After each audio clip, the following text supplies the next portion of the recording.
This week on Culture Leaders, we bring you my conversation with Karalee, the global lead for the talent and organization practice at Accenture.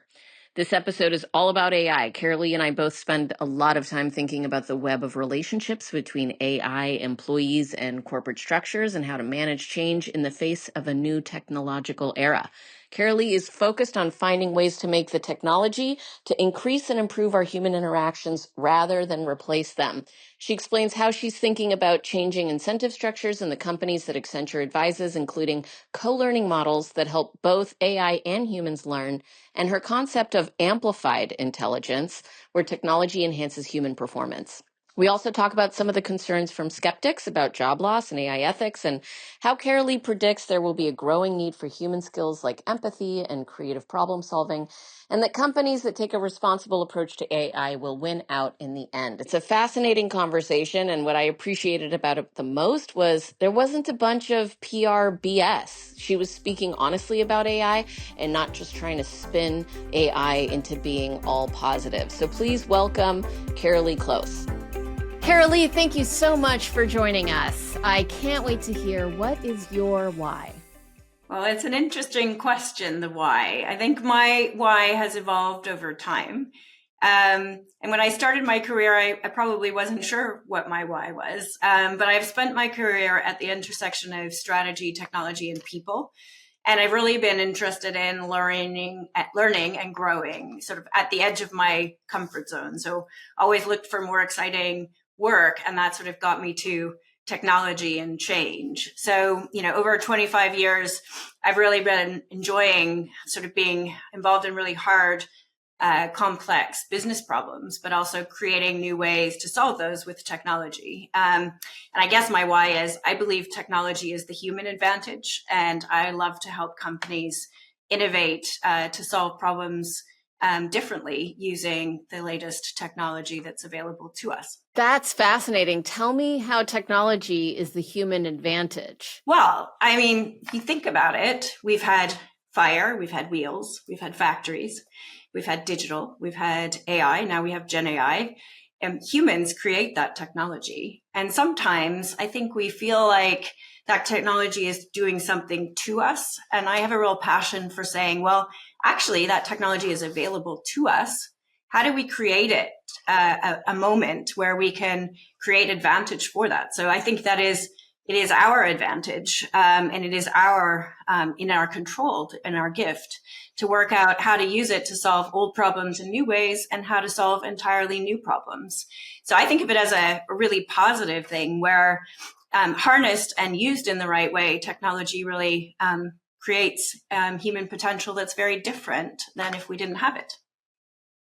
So isn't there a tipping point with AI where it stops being human-led, where it starts being AI-led? I mean, agentic AI is all about it's being proactive, right, rather than reactive. Is there going to be a point where that isn't the case anymore in the future? I don't know. I think many people are saying actually with responsible AI and with the way that we design AI and the flow of work, that there will be humans in the loop. And yes, the work will be done differently. Just like, when we got the spreadsheets in the first time, people ask what the issue, what would be the role of finance. There will be times when humans are not necessarily doing all of the tasks, but I do believe, fundamentally the decisions we will make, if we're being responsible about the technology, will be human led.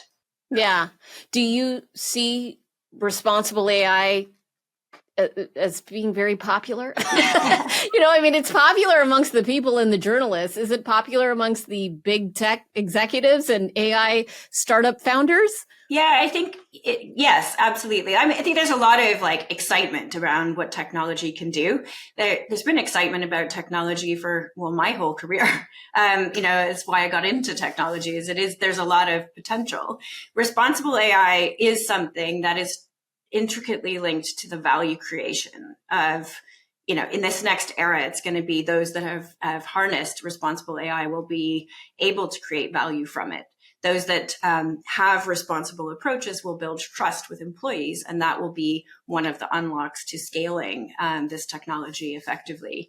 And yet, I think we all acknowledge that very few organizations are really defining and adopting a responsible AI strategy at scale. So it is an opportunity to move differently in the future.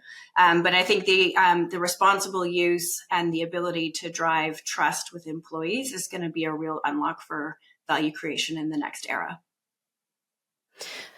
I am surprised to hear you say that, I guess. It feels like it's a rush to be first, right? The first mover advantage. And so you have all this investment going in and all of this pushing of the boundaries and innovation. And it's kind of what makes America, America, is that drive to the frontier, you know? And so to say responsible AI will have the advantage sounds good, but I wonder if that's really what investors are thinking right now. Like, let's invest in the company that's really focused on ethics as opposed to the company who is just pushing it to the limit. I think it's both, right? I don't think it's like either or. You framed it as either or, but I actually think, those organizations that are able to harness the power of the technology and do it in a responsible and ethical approach, they're going to be the ones that win. So it's both, not either or, right? And most organizations are experimenting. Not enough organizations are really getting to scale, and getting to scale does involve not necessarily putting the brakes on the pace, but also, helping people understand what the models are trained on, how the models are being used, and what's the appropriate use of the model so that it can be used in the right way, right? Yeah. So these are the kind of things you're working on along with others, but change management is really a passion of yours, I know. And so I'm curious, how has change management changed? Well, I'm not sure that it's changed enough. I think change management needs to change more in this next era. So meta change management. Yeah, where does change management come from? In the technology space, it comes from like getting people to adopt new technology. We now have a technology that learns alongside humans. And so actually we need to talk about continuous change, not change management and adoption. We need to talk about continuous learning and co-learning and co-working with the technology, which is actually a really exciting, field where I think we do need to develop in a much different way, where we experience the technology, we help it learn, and we learn ourselves at the same time. That's going to be the change management of the future.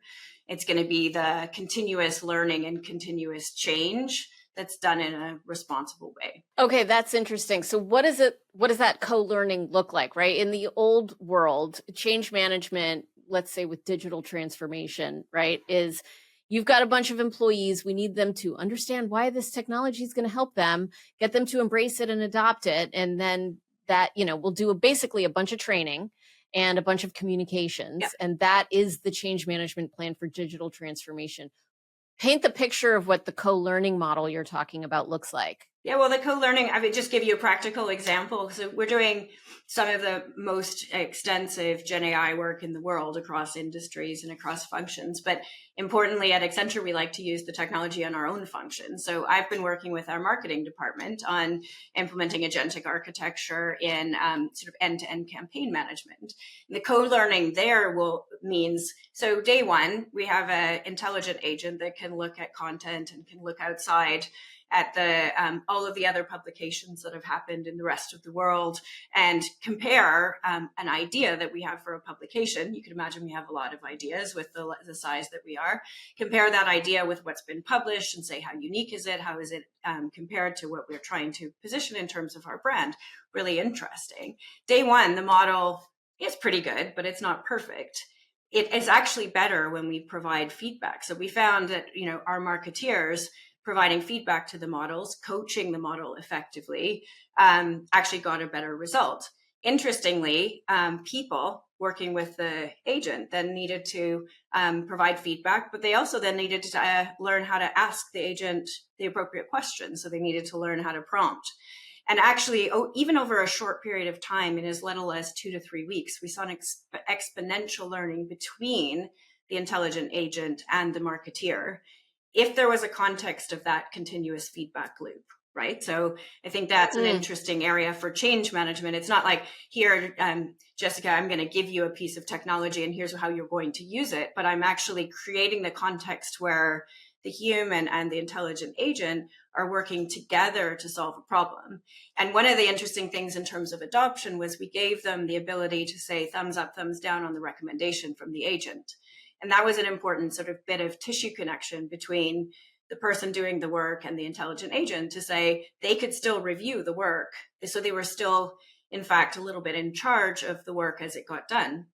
As they got more and more comfortable with the quality, then we could actually sort of have them reviewing a little bit less. But we had to effectively have an onboarding approach for an intelligent agent. And it was a moment where we were looking at it saying, actually, this is quite cool because we think about onboarding, a new intern or a new employee, and we give them a few months of learning and experience and stuff, but we don't always think about that with technology. And so we were trying to think about, okay, well, what's the onboarding experience that we need to have with the intelligent agent, and how does that work with the context that we set for the marketeers?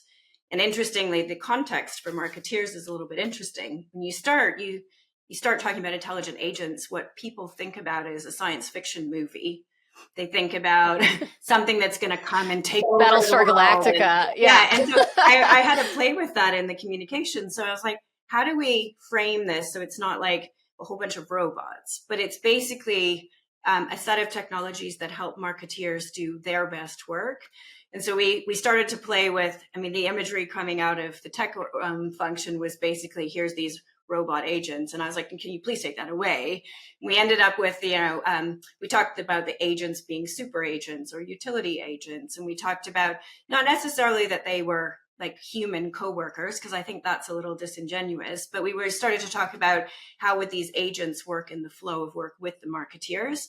And importantly, we had to really talk about, it's not really about productivity. Yes, it is about doing things more efficiently, but it's about being the best marketing function in the world. And that ambition that was linked to the purpose of our team was really important. And so I think there's a two-way communication that needs to happen, an onboarding experience, and also really thinking about how you link the narrative of using intelligent agents to the purpose of why people are at work, why they care about their job, why they care about what they're doing. And so if I take that out of the Accenture world and I put that into, call centers is a lot where people are using intelligent agents. Well, how does that help us provide better service to customers?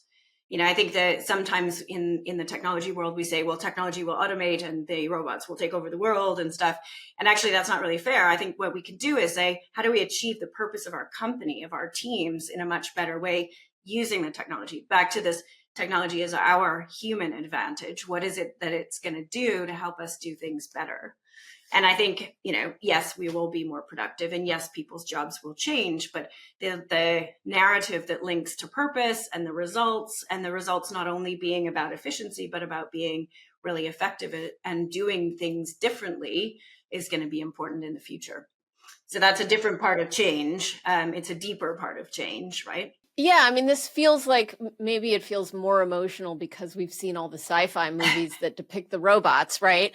But you bring up an interesting point that there's a fine line in agentic agents are not human, and so we need to be careful about that. There was a headline this last year where Sarah Franklin, the CEO of Lattice, they announced this great news: we're going to create profiles for agents in our talent management system. And they were thinking this was going to be headline making, very good, exciting news. And what ended up happening was people revolted on LinkedIn and just destroyed them in the press, saying, how dare you? Agents are people. AI isn't people. You can't create that. Now, what's interesting is what they were trying to do was responsible AI, right? They were trying to be able to keep AI and agents accountable for the work that's being done and track that. And yet there was a fear response that was just so obvious. Did you see that?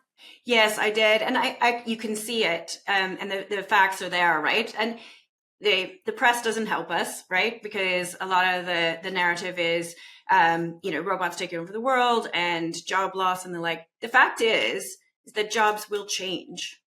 They will. And in the era of the mismatch between the skills we have and the skills we need, there will be people who will not have the work that they want.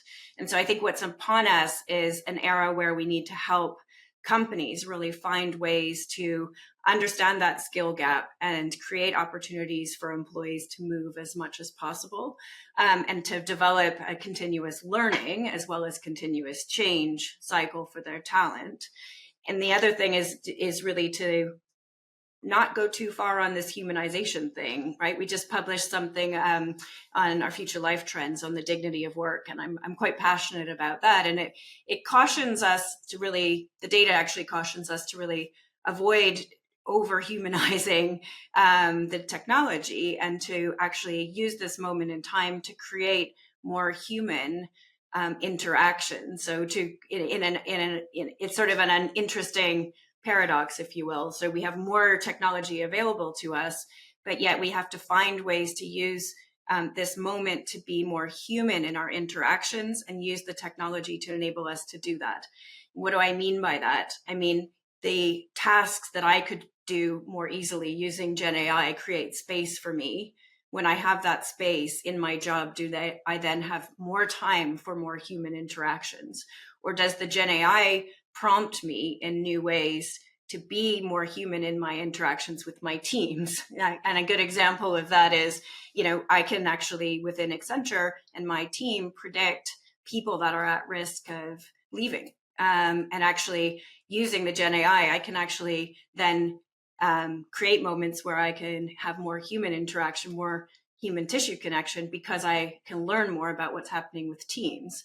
I think we need to find ways of creating more dignity, more better human experience using the technology. And that's just going to take a bit more creativity and a bit more human ingenuity than just ramming new things in and expecting people are excited about it. But that link between intelligent agents and job loss, I think we need to wrestle with a bit, right? And we need to create new opportunities for people, and we need to create more human experiences for people at work. Are those new jobs just going to be more technical? What do you imagine the future of work looks like for the jobless that need to upskill? What are they upskilling towards? Yeah, I think that's an interesting question. It's on the minds of C-suite, whichever industry you talk about.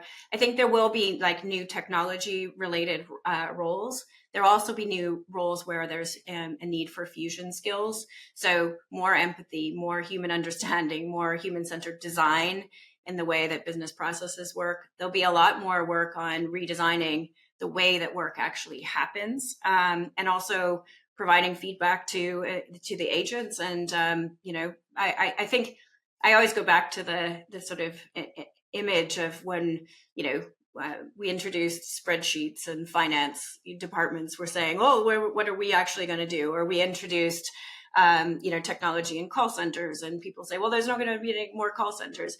I think we will find just a shift in the skills that are going to be needed, and I actually think there will be more human skills needed, more problem solving, more ability to work with data and work with technology to ask deeper and harder questions and come up with more innovative answers. So it's a moment where we could be perhaps more creative and more human rather than just more robotic.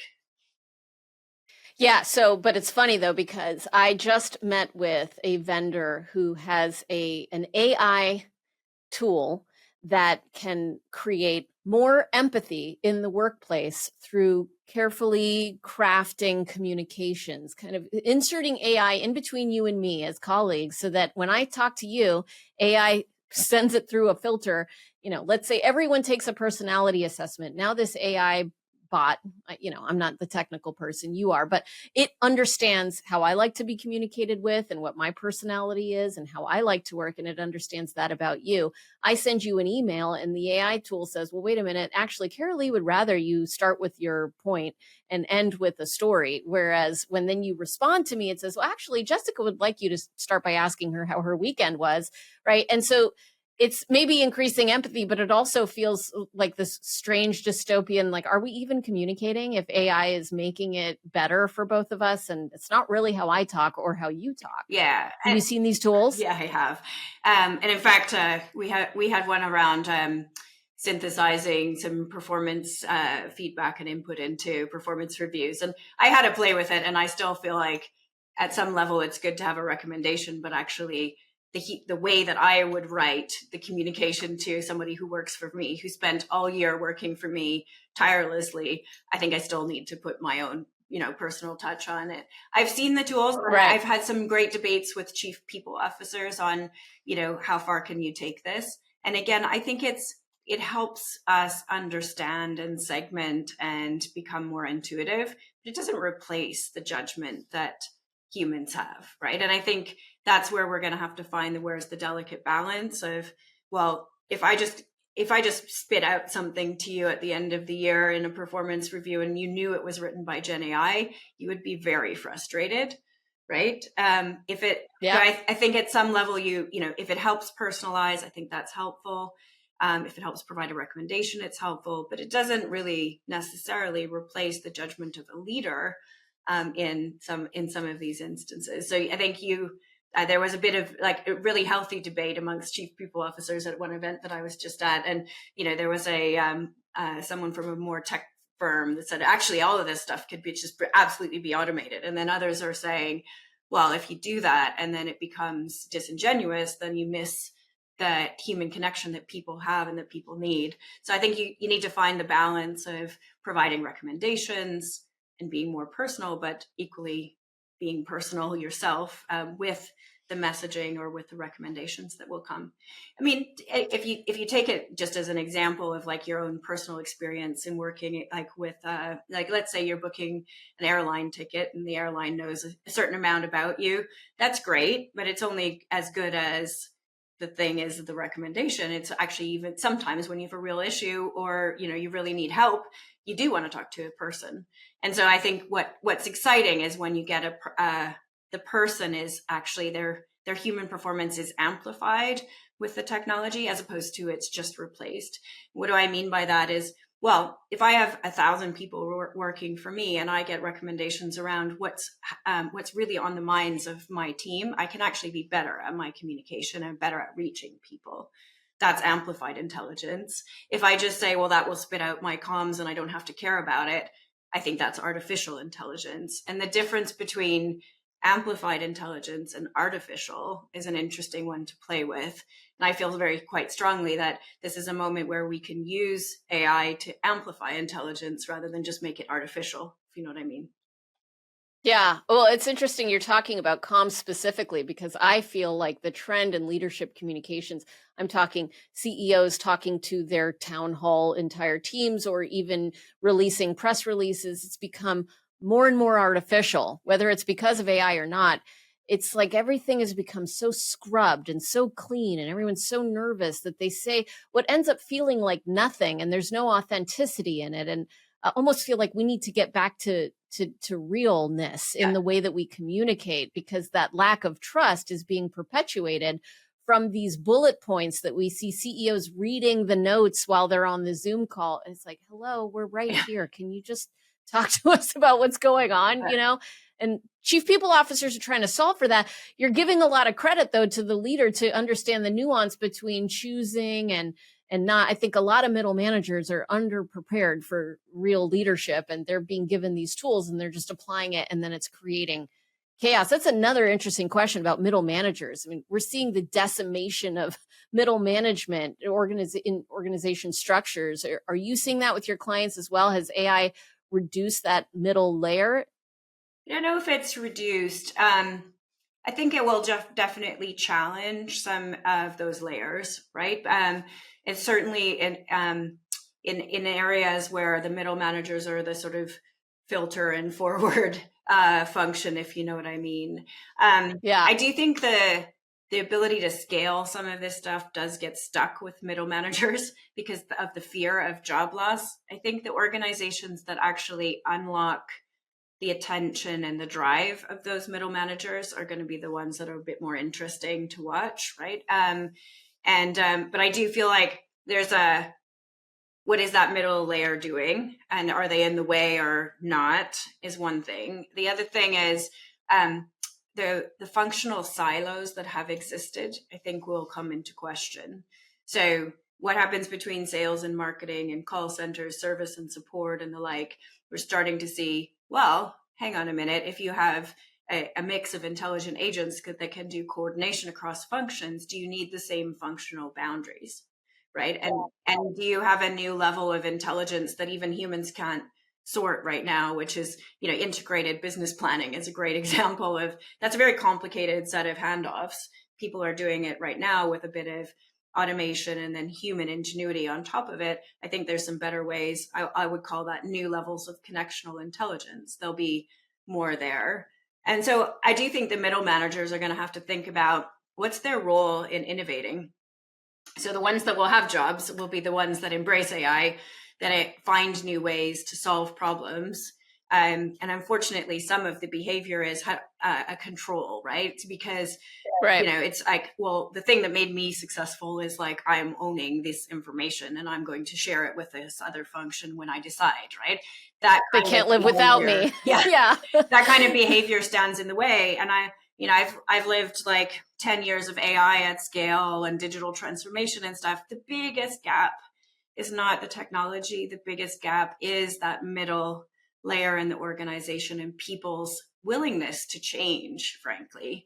And so I have a real interest in understanding within organizations, like, what is the learning culture that you have? How open are your teams to learn? And I think those that will be successful are going to be the ones, middle manager or not, the ones that really embrace innovation, throw out the old, get to the new, actually are more human in how they engage people on the answers and how they use technology. Those will be the winners. And the ones that sort of like hold on to it and try and control it are going to be the ones that move more slowly. And you mentioned the learning curve advantage. There's definitely something, in this next era to be thinking about there. If you think about like this bring your own device thing, do you remember it was before COVID where people were wrestling with like, do you control like the corporate assets that people use? Like, can you bring your own iPhone and plug it into corporate systems? Right. And those organizations that sort of said, hey, do that and we'll figure out the security policies as we go, moved a lot quicker. And those that controlled the thing actually got stalled and then eventually got to bring your own device. I think the same sort of thing is going to happen in this next era, is the ones that figure out how to harness the technology, how to embrace it, how to work with it rather than just continue to fight it, are going to be the ones that are moving. And they will make mistakes, but they will also then learn. So the ability to continuously learn and develop and grow, and the employee and manager's appetite to do that is going to differentiate versus the ability, like the need to control and create policies and like, be too strict about it. Micromanage. Yeah. I mean, it's so interesting that you say that because it answers something that I have tried to understand, which is, it's kind of unfair for the middle manager if you think about it, because the system around them has created incentive for them to hoard information and control, right? You get promoted if you are the one that the company can't live without, if you are the one who knows the most, if you are the one who everyone needs to call. And those are the people that we can't live without. Well, that is beneficial to your career. Those are historically the people who move up, right? Now the rules are changing. And so the incentives need to change. Do the incentives need to change first, or the incentives how does the structure and the way that we manage talent, going to what your role is now, how does the way we manage talent have to change in order to shift that dynamic? Yeah, it's an interesting one because that gets into the deeper aspects of change here, because it's not just like, go use this. You have to get into, the talent framework, the KPIs and performance and rewards system of a company to get into that sort of deeper thing. I actually think that the school of thought around context drives behavior is a little interesting one. So if your context is hoarding information gets you promoted, then that's what your behavior will be. If your context is those that embrace change and innovate and grow and thrive by doing things better and different over time, if that is the context, then your behavior will be also different. So I think what the C-suite's going to need to grapple with is getting to shifting the context for people from functional silos and functional disciplines and the like to, rewarding innovation, growth, and a learning culture. And frankly, we have good models for that, right? So the digital innovators, right? So some of them are actually very large companies now, pioneered with like a real innovative culture. The trick is, how do you get an innovative culture in a large corporate, right? And I think there are some schools of thought there. But what's going to be important is the skill sets and drive around innovation and learning and continuous learning. And so at Accenture, when Julie Sweet, came into in her role as CEO, she's put a huge emphasis on innovation and learning. And interestingly, when you profile Accenture employees, you will see that one of the highest characteristics of people are they're learners. They like to learn and they like to grow. And I think you're going to have to each company is going to have to look at, well, what is the culture that I have had in the past? And what elements do I want to keep that make me special? And what do I want to change that would help me to embrace? And I think it's curiosity and learning and innovation and growth, that mindset that's going to be interesting to watch.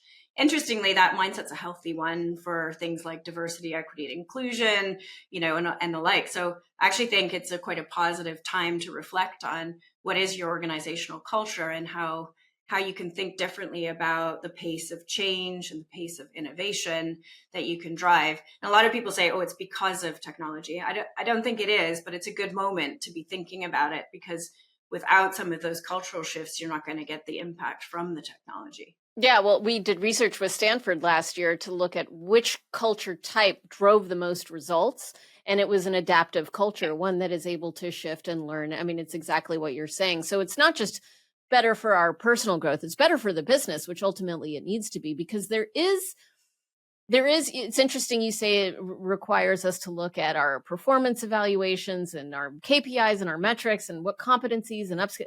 But that feels very HR-y, right? And there are a lot of CEOs that look at those HR things and say, whatever, just figure it out. I'm trying to drive results. They see it as unrelated, like disconnected. And I think HR leaders are having a harder and harder time justifying their impact on results, because it feels so people-y, and separate.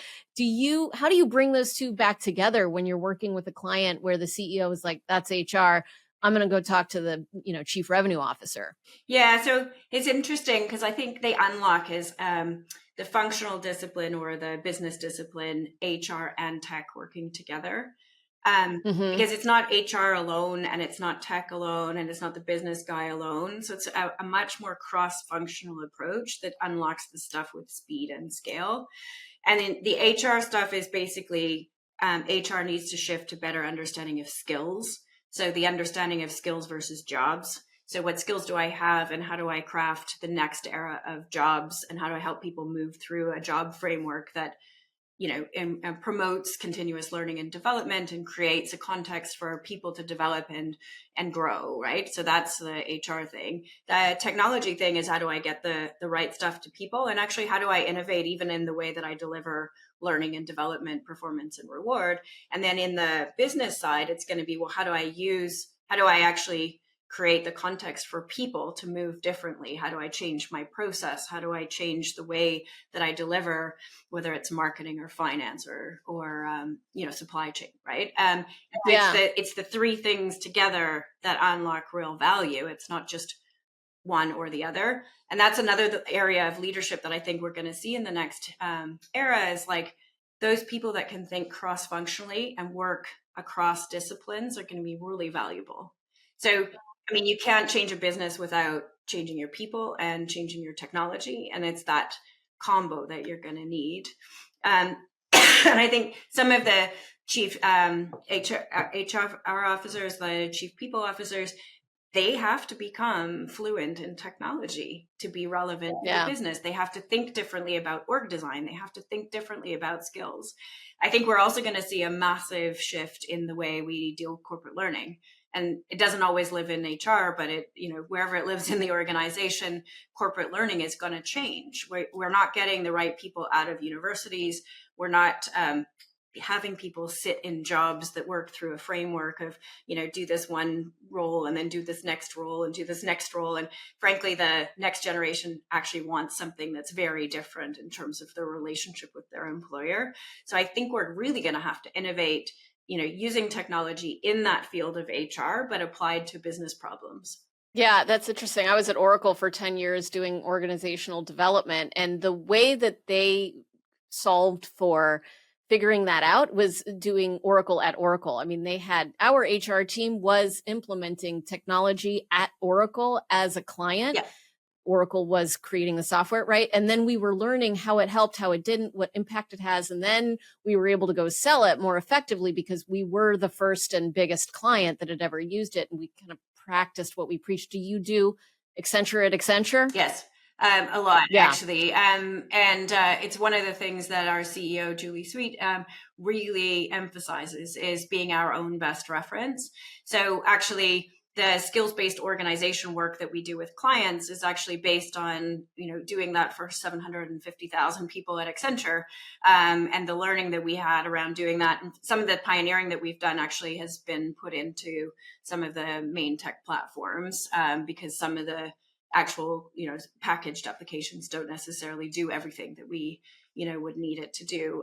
But so we do within HR, all of our corporate functions, we first apply, the most leading things that we can think of and that we can come up with within Accenture, and that creates a credibility with clients. And we also learn what's real and what's not real. So in the Gen AI space, within marketing, finance, HR, we are very much pioneering. Okay, well, let's have a look at what's the landscape of opportunity, and then actually try and apply it in our own function at scale. And the areas that actually, work, we can talk to clients about, and the areas that we don't, we can also share that learning, right? Because both of them are quite important. And it's an interesting one where once you've done the work, you can sort of you take some of the consulting mumbo jumbo hype away from it, and then it becomes much more real and concrete. Like, what are the things that really do drive value? So a lot of the Gen AI tooling and stuff, it's interesting, but it doesn't necessarily change a whole person's job. So one of the things that we've learned is you actually have to take a more fundamental redesign of processes to get the real impact out of Gen AI. A lot of people are saying, well, are we really seeing the value? We see absolutely massive value when you redesign the work and then you change the workforce at the same time. So it's work and workforce together. The redesign of the work is something that actually is a little scary to some people, right? Like, you actually have to really fundamentally redesign the way that a function happens. But it's exciting when you get it right. So my example in marketing was this end-to-end campaign optimization. We had to really think differently about, there was hundreds of steps that were taken before, and how do you apply intelligent agents through it? We've done the same thing in some of the areas of HR, really questioning, how do you do self-service for employees? How do you manage what's the role of an HR business partner going forward? And by doing it in the real world with our own functions, it does help us sort of get a little sharper on which things are still not quite mature enough and which things actually, work really well today. And my learning on this, having supported the change efforts within Accenture as well, is it's fewer things done more deeply and more well that really have an impact, right? So you have to fundamentally redesign the process, and then you have to get people working in a different way to have a real impact. The other thing is you have to really redesign jobs. So a lot of people talk about, well, will this Gen AI replace a job? It might not replace a job in its entirety. It will take tasks off of people. And so some of our learning has been, you have to understand the current work and then the future work when you redesign the process. You then have to say, well, how would I reconstitute the tasks that are now included in a job? So I think we're going to see the deconstruction of jobs. And actually, in that creates a really exciting opportunity. But most people go to job loss. What I go to is, hey, is there a moment where you can create really exciting jobs where there's more, more sustainability, more opportunity for mental health, more opportunity for people to work in different ways, which creates the employee experience of the future.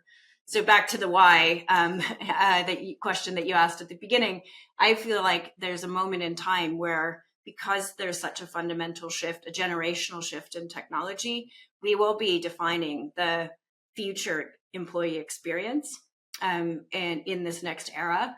What I'm excited about is to do that in a way that creates a more equitable and healthy set of employee experiences for people working, and to find ways to help talent develop and grow and evolve faster, and to innovate in the corporate learning space. Because I think the way that we've done that, you get 2 learning events a year or something like that if you work at a company, it's just not enough, right? So how we unlock human potential through continuous learning and continuous change era is like, it's a fascinating space, I think, where we're going to see a lot of innovation. Well, and the Bureau of Labor Statistics just released their productivity report, right? And we increased productivity 2.2% or something like that. So that productivity push is always there, right? I mean, and you look at the last 50 years of work, when, let's say, this was my work, and then technology allowed my work to only be this. Well, the company found something for you to do for the tasks that you no longer had to do because of technology. And that kind of productivity insanity, I will call it, has not let off yet. So how do you get that? What you're talking about sounds amazing, more room for learning, more room for mental health, more balance. But how do you get CEOs to say, let's not fill that empty space with more activity? I mean, in some ways, you will fill the space with more activity. I think you just need to fill it with activity that adds up to something that people want to do, right? Right. So if I put myself in the shoes of the CEO, I have to improve productivity. I equally have to attract the best talent, and I have to keep that talent. And I have a different contract with the next generation than I would have with generations of the past. So that we know factually that people want a different relationship with their employer than they have in prior generations. So that to be attractive to the next generation from an employee value proposition, I think you have to innovate on continuous learning. So I think it's not either productivity or exciting jobs, it's both. And it's breaking that compromise between productivity means just more, and I think productivity could mean better. And so I actually think there's a wonderful way to take off the tasks that are routine. Actually, in a lot of our Gen AI work, we found that many of the pain points that people have in their current jobs are the things that are actually addressed by better fit of technology and better use of the intelligent agents. So I think there's an opportunity to say, use this moment to redesign things for productivity, but also for the attractiveness of the job and the dignity of the work, effectively. And that dignity of the work means involving people in the design of the jobs, and involving people in the choice of like how this thing's going to look. And when you do that, you get to really breakthrough results. Like, so fundamentals of like human-centered design. We just use human-centered design when we think about customer experience and retail environments. We don't always use human-centered design on designing jobs, right? And so I think there's a moment to say, let's use data, let's use tech, let's use human-centered design, and get with something that's like much more productive and healthier, right? And there's another area of passion, which is, it's a moment where, look, we have not made as much progress on diversity, equity, inclusion as we should, right? We have not made as much progress on attracting people from different walks of life into new jobs. This is a moment in time where we could design a future which says we can look at the criteria of what the new world looks like from the perspective of productivity, as well as the objectives that we have around sustainability, mental health, and employability, and we could get to a better answer. And I don't think it needs to be either or.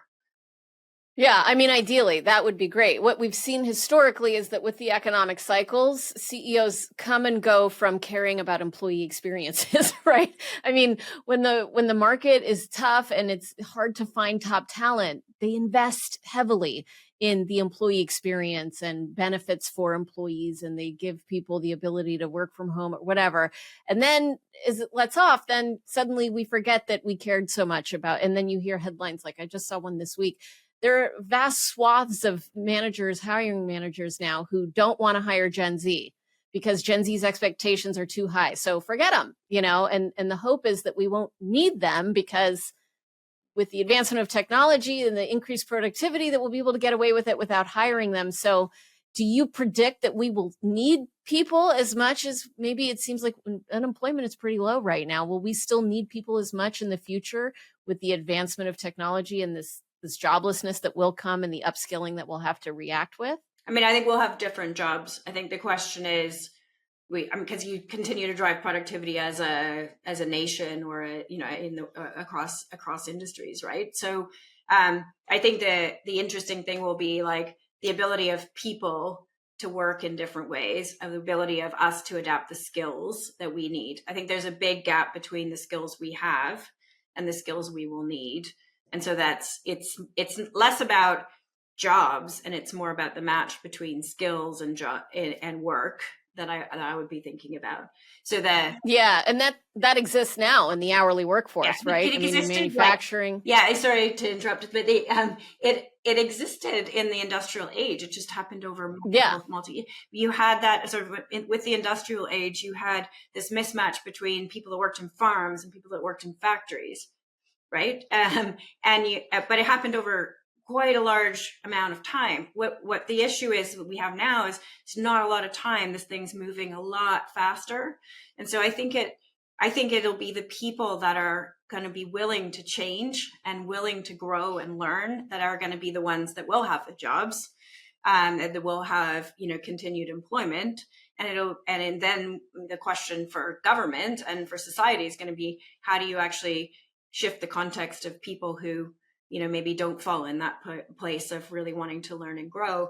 And I don't know if it's a generational thing where you want to learn and grow. You can't just say it's middle managers or this is a Gen Z or whatever. Our data would show that it's actually not a generational thing. It's a mindset thing. So a mindset of am I a learner? Am I someone who wants to change? And it's funny because I've spent my life learning, right? I spent 25 years in consulting, probably because I couldn't figure out what I really wanted to do when I grew up, right? But that learning aptitude is, it's not always easy to learn, right? Like a lot of people say, oh, I want to learn, but they don't, right? Like learning involves, hurting your brain a little bit and changing the way that you do things and trying something and failing. And, I have teenage kids and I sort of like, my daughter said she's getting to the edge of her intelligence. And I'm like, no, you're not getting to the edge of your intelligence with math. You're just getting to the point where it's actual work to learn. And that's the point where you dig in, right? And I think we are going to need to find ways of helping people coming through the academic circles, people coming through the next generations to like develop that learning muscle more. And I think the learning muscle is going to be more important than the actual thing that you graduate with. Because, it's interesting working in this discipline, this field, and then watching my teenagers start to think about, well, what are they going to do in terms of education and jobs and stuff? And a lot of the advice they get from counselors is stuff that I think, well, I don't know if those jobs really even exist when you come out of school, right? Even 3 or 4 years from now, an accounting assistant or whatever. I'm like, no, not so sure. Not with all respect to accounting assistants, right? But I said, I think actually the mindset of exploration, the mindset of growth is really important. And then I think there's a lot of people in big corporations that actually they haven't had to do the real learning, the real growth.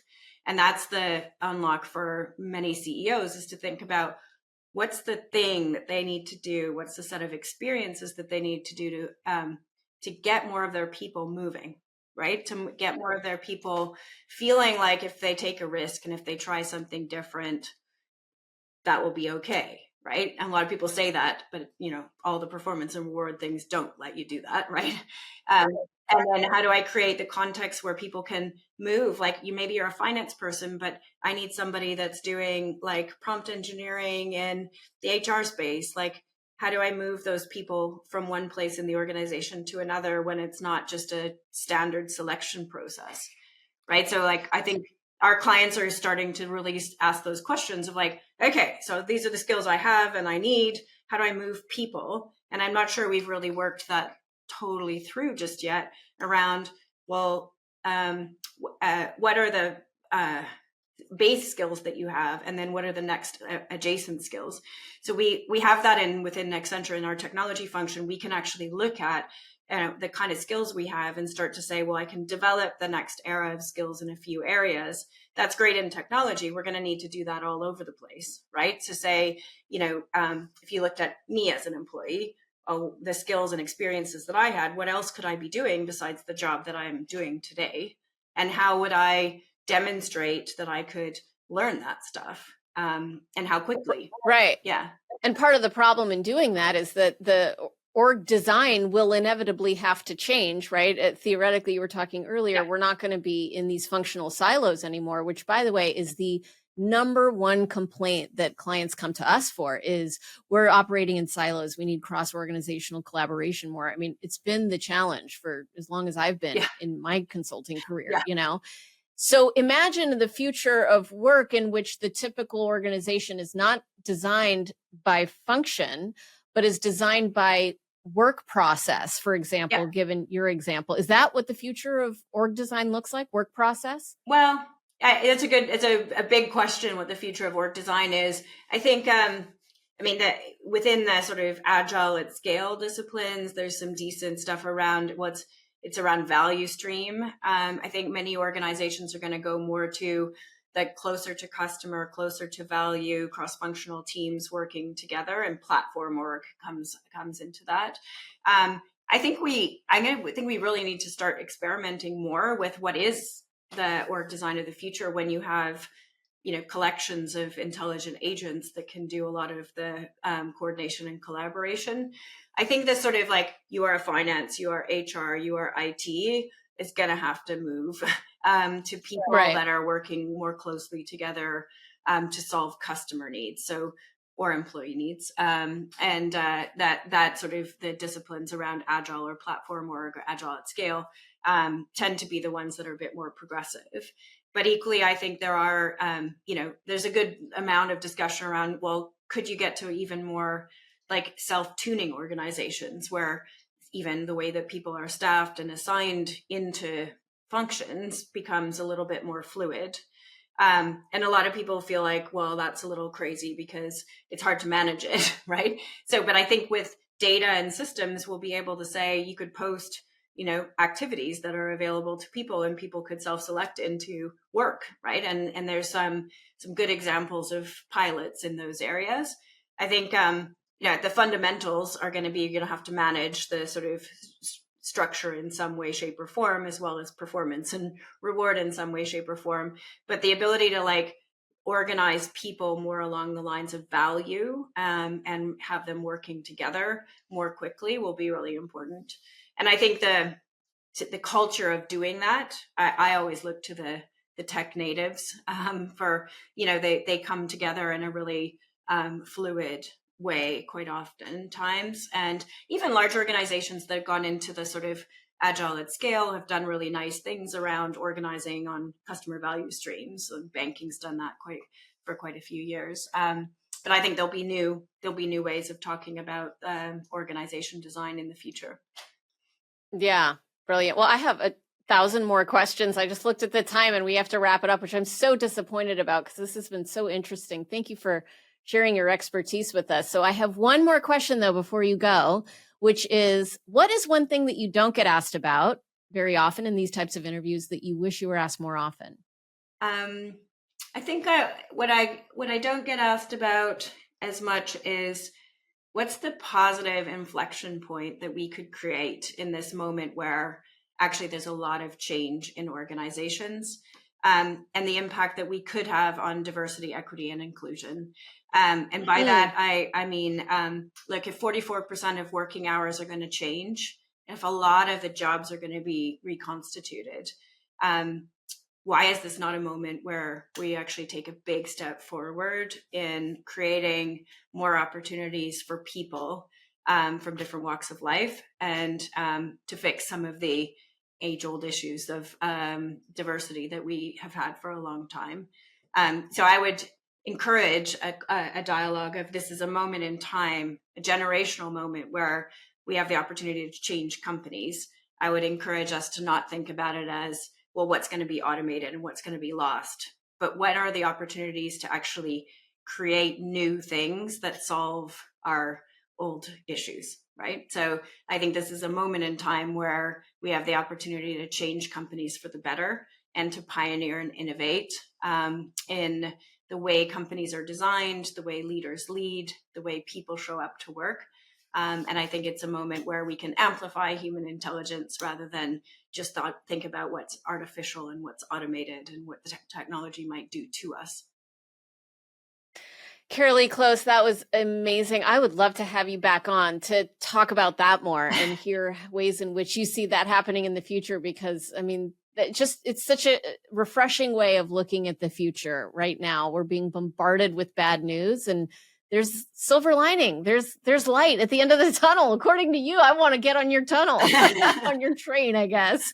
Well, it's been a pleasure to talk to you. I think it's an area of passion where technology can be our advantage. And I think there's too much that gets put into what is it going to be done to us. And now is a moment for leaders to actually truly lead, to learn more about the technology and to find ways to use it for good and for creating better places to work.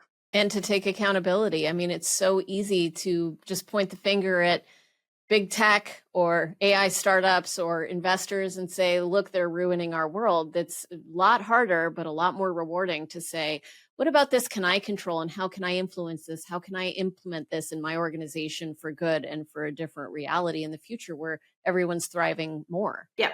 And it's fun. I mean, thank you. There's so much more we can do now that we couldn't do. I know. Right. And look, we've had AI since the 50s. And now we have Gen AI, and we have exponential set of abilities.